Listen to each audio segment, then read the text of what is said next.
All right, welcome back. Today, we're walking through one of the most backwards theological claims, hiding behind churchy language that sounds safe but isn't.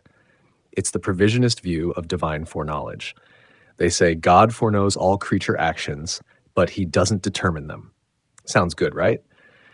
But we're going to walk through what that actually means visually. And by the end, you'll see how this view doesn't just dishonor God's sovereignty, it rewrites the whole story backwards. So let's start here. Before creation, there's nothing, no world, no timeline, no cause and effect.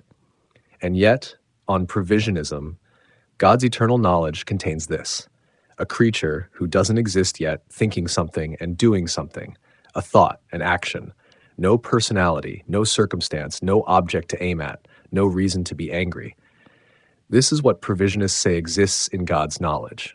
Self-determined actions created out of nothing by someone who isn't there yet. And God? He didn't cause it. He just knows it, and now he has to deal with it. So zoom in a little closer. Now we've got the raw data: clenched fist, an angry face, not tied to a story, not flowing from any prior cause, no storyline chain, no build-up, no reason, just motion and rage, floating. And God's only involvement? Not to design it, but to ask, how can I use this? How do I turn this for good? Because in this system, the creature determines the data, and God scrambles to fit it into the narrative later.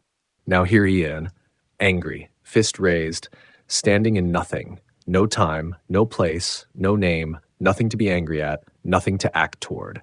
And yet this is what God must now create, not because he wanted to, but because his knowledge can't be falsified. This is the card God was dealt. And Provisionism calls this sovereignty.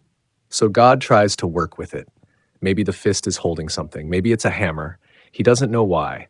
There's no reason for a hammer, no such thing as a hammer yet.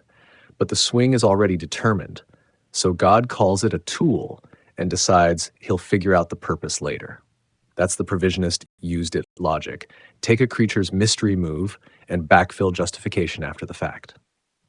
Still trying to explain the swing, God tosses a helmet on the man. Maybe he's a soldier now, maybe a Roman. Why? No reason, just a guess to match the vibe. There's no Rome yet, no empire, no enemy. But this outfit needs to exist now because the swing already happened. So God assigns meaning in reverse. He's not crafting a character, he's dressing one up to save face.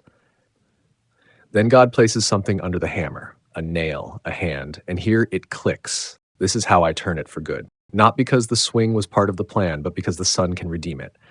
But don't miss this. There was no Jesus yet, no lamb slain, no decree of the cross, just a swing God didn't cause. And now he's putting Christ in the path of that swing to make it redemptive. And here we are, the full scene, 2 crosses behind him, timeline filled in.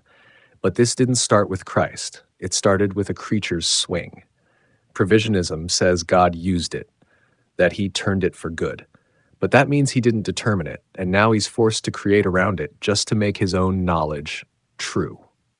That's not sovereignty. That's divine survival, a God reacting to a world determined by another will.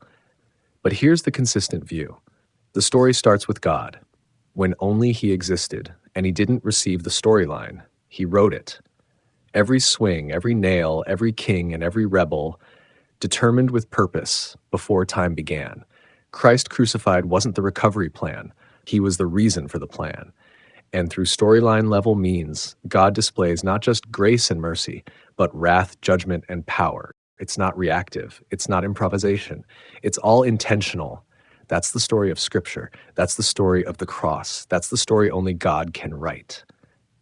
I'm not ashamed of Calvinism because the world calls it foolishness, but to us who are being saved, it reveals the power and wisdom of God. If this challenged you, if it exposed the games people play with God's glory, then like it, share it. And remember, God doesn't react to reality, he authors it.